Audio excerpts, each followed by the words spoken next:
अपनी जीवात्मा का कल्याण करना, इसका ज्ञान और बोध हमको आपको संतों महापुरुषों की आध्यात्मिक पाठशाला यानी सत्संग में ही हो सकता है। जब हमको आपको बराबर सत्संग सुनने को मिलता रहे तो धीरे धीरे हमारी आपकी समझ में इस संसार की नाशमानता, इस संसार के यथार्थ और सच्चाई, सत्य का ज्ञान और बोध हो जाता। अभी तो हम आप जो कुछ मानकर चल रहे हैं, झूठ को ही सच मानकर चल रहे हैं। जितनी चीज़ें हमारी आपकी नज़रों से दिखाई दे रही, वास्तव में इसमें कुछ सच नहीं है। खेती, दुकान, दफ्तर, घर परिवार, रिश्तेदार, नातेदार, सगे संबंधी, जमीन जायदाद, बगीचा, कार, मोटर, बंगला, ये सब नाशवान संसार की जड़ वस्तु माया की चीज़ें एक दिन फना यानी विनाश हो जाती। हमारी आपकी शरीर स्वयं एक दिन आग में जलकर मुट्ठी भर राख हो जाएगी। तो जब ये शरीर ही सत्य नहीं है तो संसार का कोई सामान कैसे सत्य हो सकता। और इसी असत्य झूठी चीज़ों में माया ने हमको आपको उलझा रखा। माया महाठगनी हम जाने। सारा संसार, सारा जगत, पूरे विश्व में, पूरी धरती पर सबके सामने माया का खेल चल रहा। किसी को ये नहीं पता कि आखिर मरने के बाद हम कहाँ जाएंगे, कहाँ से हम इस संसार में आए हैं, माँ के गर्भ में कहाँ से आए और माँ के गर्भ से होते हुए आपका यहाँ जन्म हुआ। और जिस दिन आपकी मौत होगी उस दिन आपको कहाँ ले जाया जाएगा। आपसे मतलब यहाँ आत्मा से है, आपसे मतलब शरीर से नहीं। शरीर तो आग में जल करके मुट्ठी भर राख हो जाएगा। सूरज की तरह से चमकता हुआ चेहरा, सोने की तरह से चमकती ये काया शरीर एक दिन आग में जलकर मुट्ठी भर राख बन जाती। मिट्टी मिट्टी में मिलकर मिट्टी बन जाता। चाहे कोई हो, धनी मानी, अमीर गरीब, बड़ी जाति का हो, छोटी जाति का, अमीर हो, गरीब हो, हिंदू हो, मुसलमान हो, सिख हो, ईसाई हो, राजा हो, प्रजा हो, सबको एक न एक दिन मिट्टी में मिल जाना है। लेकिन आत्मा तो अमर है। भगवान श्री कृष्णचंद्र जी महाराज ने अर्जुन को श्रीमद् भागवत गीता में समझाया कि भाई शरीर और आत्मा का भेद अलग अलग है। शरीर के लिए वो कह रहे हैं शरीर तो एक कपड़े के समान, वासान से जेड़ानी जथा विहाय, ग्रहणाति नराणि नरो अपराणी, तथा विहाय शरीराण जेड़ा, ग्रहणाति आत्मानि नवानि देहि। जैसे एक फटे पुराने कपड़े को उतार कर हम आप नए नवीन कपड़े पहन लेते हैं, उसी तरह से एक निश्चित टाइम पीरियड के बाद हमारी ये जीवात्मा आत्मा एक शरीर को त्याग कर दूसरी शरीर को धारण कर लेती। एक जीवन खत्म हुआ, दूसरा जीवन प्रारंभ होता। आत्मा के लिए लिखा है नैनम छिंदन्ति शस्त्राणि, नैनम दहति पावका, न चैलम क्लेदयंताप, न शोषित मारता। इस आत्मा को न तो हथियार काट सकता, न आग जला सकती, न पानी गला सकता, न हवा इसको सोख सकती है। यानी शरीर के आग में जल जाने के बाद भी आपकी आत्मा रहेगी, उसको नया जीवन मिलेगा, नई शरीर धारण करेगी। अब यही हमको आपको नहीं पता कौन शरीर, अपनी चॉइस, अपनी इच्छा के अनुसार हम दूसरी शरीर को नहीं धारण कर सकते। जैसे जेल में मुलजिम किसी के ऊपर मुकदमा हो गया, केस हो गई, कोर्ट कचहरी अदालत ने सजा दे दिया, अब वो जेल में अपनी इच्छा अनुसार नहीं रह सकता। जहाँ जज आर्डर करेगा, जहाँ कानून आदेश करेगा, उसको वहीं रहना है। इसी तरह से मौत के बाद हमारे आपके लिए ईश्वरी विधान, यहाँ तो हमको आपको थोड़ी फ्री विल है, फ्रीडम है, आज़ादी, यानी ईश्वरी कानून के मुताबिक नया जीवन, नया जन्म मिलता, और इसमें कर्मों का विधान बना हुआ। मानव जन्म पाकर जो कुछ हम लोग कर्म कर रहे हैं, अगर मान लो कोई पाप कर्म करते करते मर गया तो उसको 84 में नरकों में गाय बैल कुत्ता बिल्ला कीड़ा मकोड़ा पशु पक्षी, कोई पुण्य कर्म करते करते मर गया, अच्छा काम किया तो मानव से मानव का भी जन्म मिल जाता। लेकिन अब अच्छा कर्म तो कोई करता, इस कलयुग में कौन कर रहा? आप देखो, हर आदमी दिन भर झूठ बोलना, दिन भर धोखा देना, इतना लोगों को लोभ और लालच है। थोड़ी सी जमीन के लिए चाचा मार दिया, थोड़े से पैसे के लिए भाई मार दिया, थोड़ी सी दौलत के लिए भतीजा मार दिया, किसी ने पत्नी मार दिया, किसी ने पति मरवा दिया। आप देखते हो आदमी का दीन ईमान तो खत्म है। ऐसे बुरे पाप कर्म करते करते हमारा ये जन्म मरण कटता नहीं है। इन्हीं ये कर्मों का जाल ही हमको आपको जन्म मरण में उलझाए हुए है।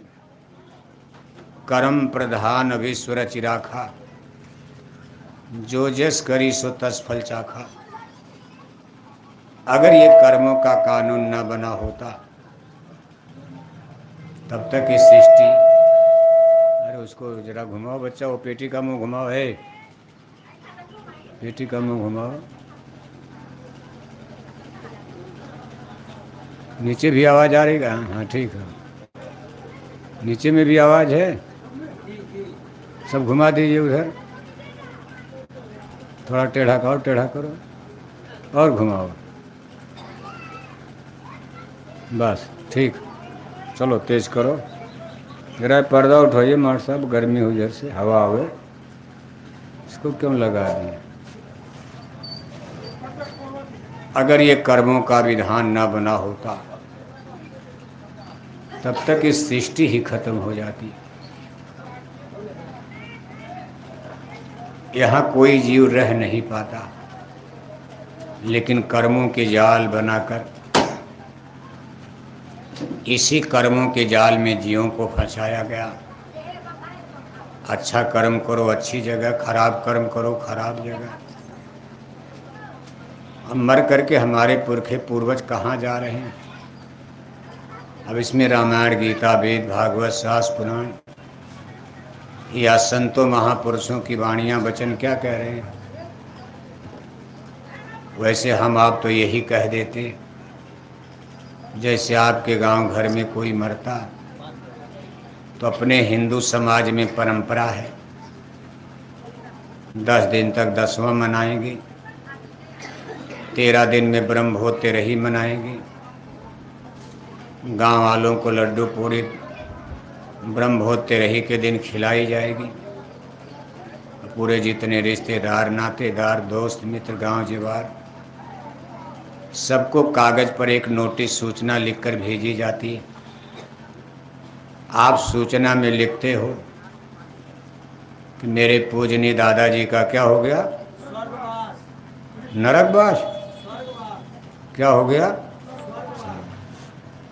दादी मर गई, क्या हो गया? स्वर्गवास। माता जी मर गई, क्या हो गया? स्वर्गवास। पिताजी मर गए, क्या हो गया? स्वर्गवास। पूरे अररिया जिले का क्या हो गया? स्वर्गवास। पूरे बिहार प्रदेश का क्या हो गया? स्वर्गवास। पूरे इंडिया, हिंदुस्तान, भारत का क्या हो गया? स्वर्गवास। तेरे ही मना लिया, सबका स्वर्ग का पट्टा हो गया। सब लोग स्वर्ग चले गए, तब तो भगवान का नरक खाली पड़ा होगा। आज तक किसी ने ये सूचना नहीं भेजा कि मेरे दादा का तो नरकवास हो गया। दादा 2 कुंतल मछली खाकर मर गए, उनकी भी तेरे ही में चिट्ठी लिख दिया, इनका भी क्या हो गया? दादा सारी जिंदगी छिनैती, डकैती, चोरी, कत्ल, हिंसा, हत्या करते करते मर गए, उनकी भी तेरे ही में नोटिस जारी कर दिया, इनका भी क्या हो गया? ये भी स्वर्ग, ये भी स्वर्ग, ये भी स्वर्ग। अगर मान लो इसी तरह चिट्ठी लिखने से, 1000-2000 को लड्डू पूड़ी खिला देने से सब लोग स्वर्ग चले गए, फिर रामायण गीता तो गलत हो जाएगी। ऋषि मुनि तपस्या क्यों करते थे? इतने मंदिर, देवालय, शिवालय क्यों बनाए गए?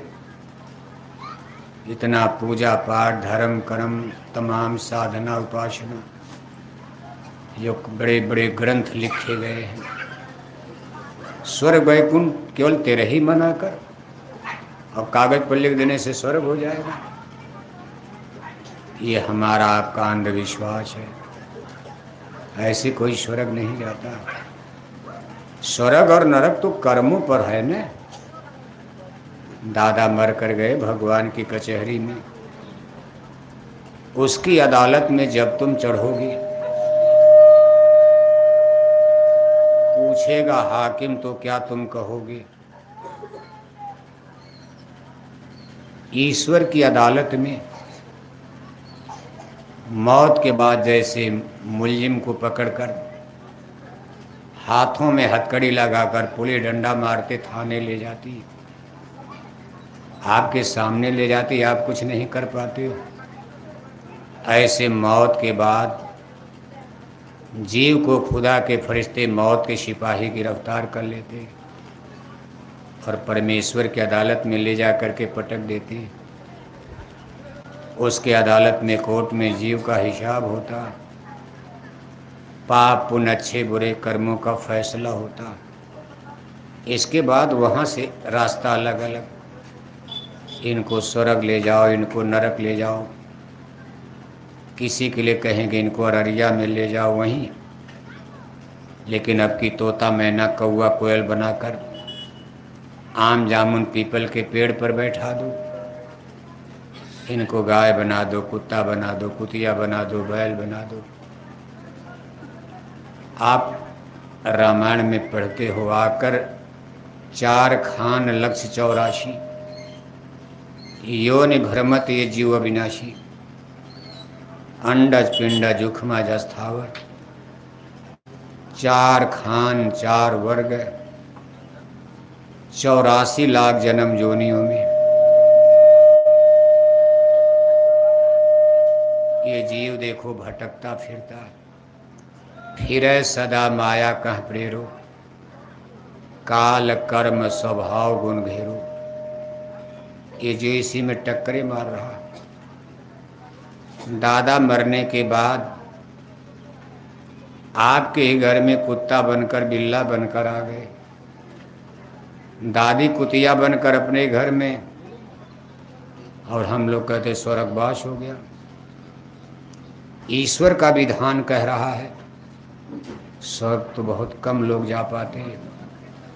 ऐसा कर्म ही कोई नहीं किया कि स्वर्ग चला जाए। कहा बड़े घरन कै बूचिया, सतसंग सुनन ना जाए, और ते ही कारण कुतिया बनी, और घर घर डंडा। कुतिया बना करके दादी का जन्म हो गया। अपनी ही कोठी हवेली में कुतिया जाकर पलंग पर चारपाई पर, चौकी पर, बिस्तर पर बैठ गई। तब तक नाती पोता ने मारा 2 डंडा। हमारे बिस्तर पर कुतिया कैसे बैठ गई, हमारे ड्राइंग रूम में कुतिया कैसे आ गई। अब नाती पोता को क्या पता हमारी दादी कुतिया बनकर आ गई। उनको तो भरोसा है कि स्वर्गवास हो गए। इसी तरह जितने ये कीड़े मकोड़े, पशु पक्षी, आप जीव जंतु देख रहे हो, ये सब हम लोगों के पूर्वज लोग हैं। कोई स्वर्ग नहीं जा रहा, सारी आत्माएं यहीं भटक रही हैं।